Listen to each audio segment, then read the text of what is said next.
Welcome everybody, Farmer Ben here. Today we are checking out these two pieces of equipment that we are going to be using here in a few weeks to bale some hay for my in-laws. We have a John Deere 2750 tractor with a 620 front end loader piece on it. You can see my square right there. But we are going to use this tractor to run the baler. I also have a mower that I'm grabbing hopefully Saturday or Sunday, meaning tomorrow or the next day, that I will be putting behind this. It's a Lily disc mower. So hopefully we'll get that equipment within the next couple of days, and I'll have some more videos for you on that. And then we'll be moving this out to the hayfield, so I may do some recording while I'm driving down the road of this machine going out to the hayfield. But with that being said, this is the tractor we're going to use. And then, of course, you got the Massey 224 baler that we purchased that you would see in the last three videos I did. One cleaning it out, two of them replacing a nodder part on it. But I don't know much about this baler other than what I have found running around asking everybody and their brother about it. It's old. I found out working on it is not too difficult. Trying to understand it is not too difficult. It just takes time. And it does help that I have farming experience already. So to give you a little bit of a backstory on me, like I said, my name is Ben. I am a farmer on the West Coast.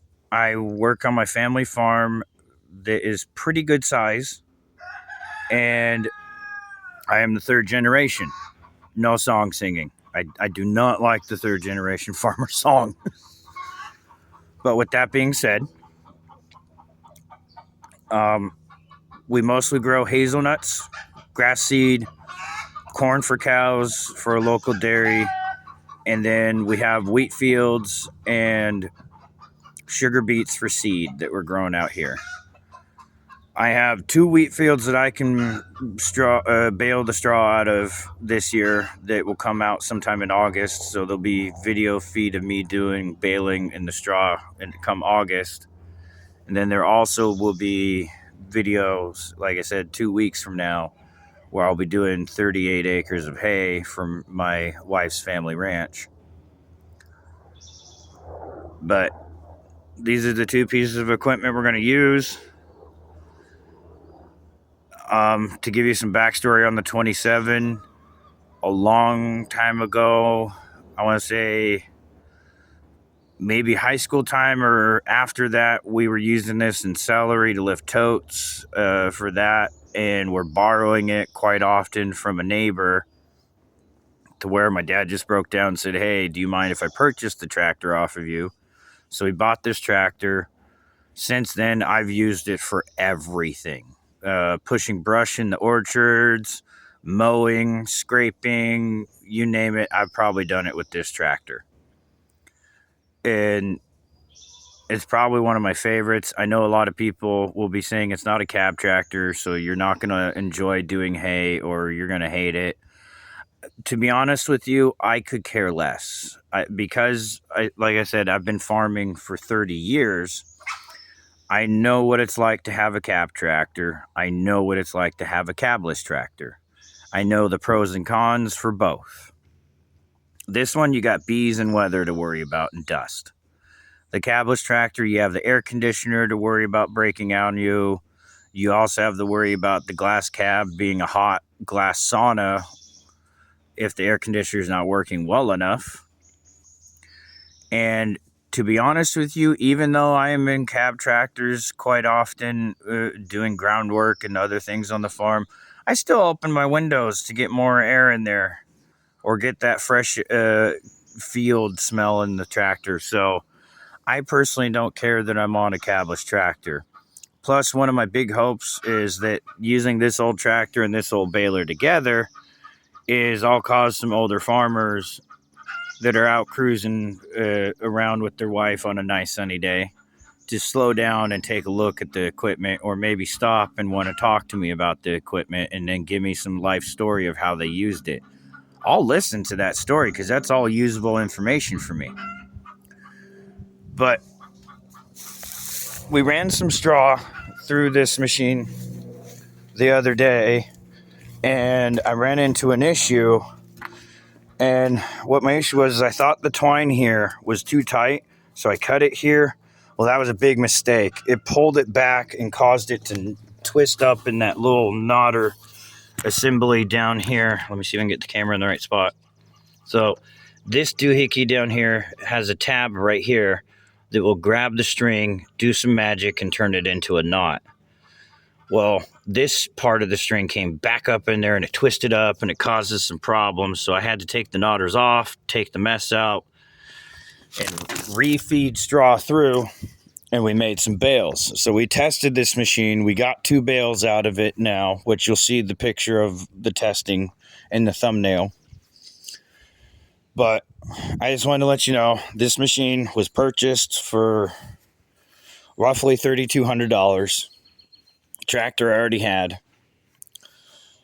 I'm going to get a mower tomorrow, and I'm hoping that with that being said, I'll be able to do everything. Yes, I don't have a tedder and a rake, but I do. It's not mine. It's my in-laws, but I can borrow it, and I only have to do their field this year to see if it's even feasible for me to do this, because I've never baled before, so I don't know the headaches and all the stress that's involved with it.